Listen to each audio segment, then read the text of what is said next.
We're off to France. Are you ready now?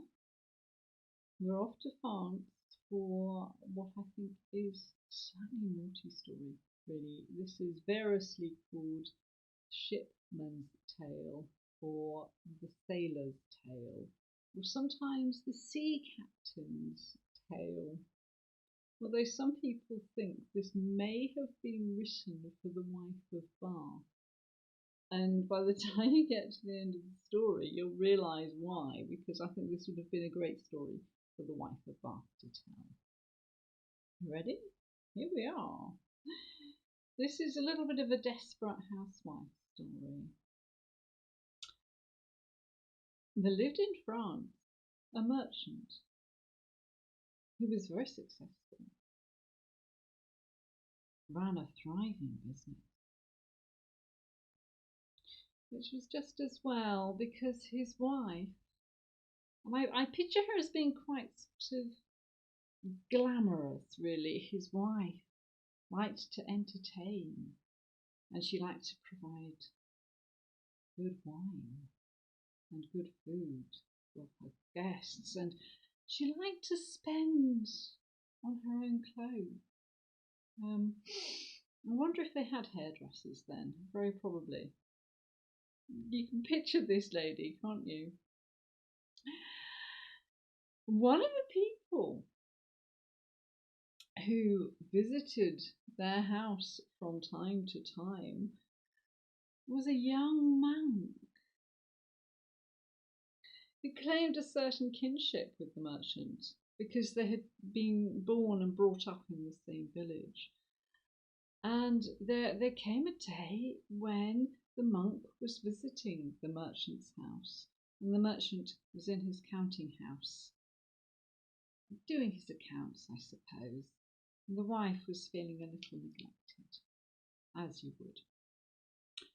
And so the wife spoke to the monk and said that she was so unhappy because she felt so neglected. And her husband was away a great deal with his business, and really she was very lonely much of the time. You picture this. And she'd built up some debts, and she needed 1,000 francs to pay her creditors. And if she couldn't find a way of getting 1,000 francs, then she might as well just run away. Now the monk was very moved by this story, so the monk went and spoke to the merchant. And the monk said to the merchant that he needed to borrow 1,000 francs on behalf of the monastery with which to buy some more cattle. So the merchant lent the monk the 1,000 francs. And then maybe a day or a couple of days later, the merchant went off on his travels, travelled to Bruges, apparently, to go and buy more things to sell, leaving the wife and the monk in the house. Yes, I know. I know you know what. Yes, all right. So the monk took the 1,000 francs that he had borrowed from the merchant and gave them to the wife so that she could pay her creditors. And then the wife, yes, all right, we'll leave the two of them and we'll close the bedroom door and let the two, yes, lovely.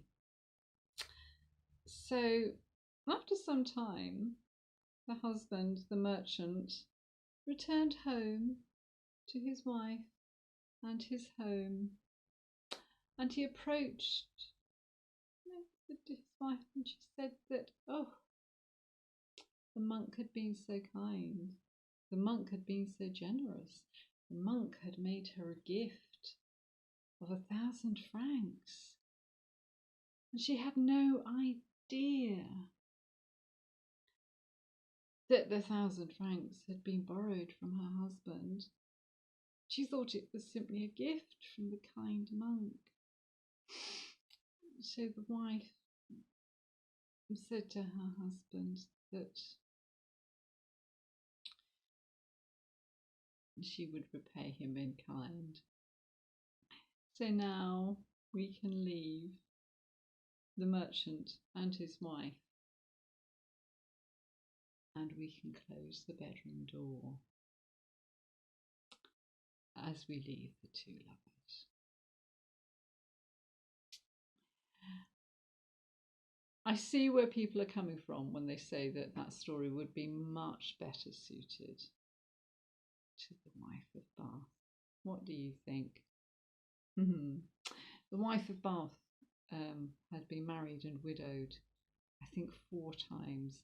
The implication was that she was looking for her 5th husband, but he needed to be a man who could keep her in the style to which she had become accustomed.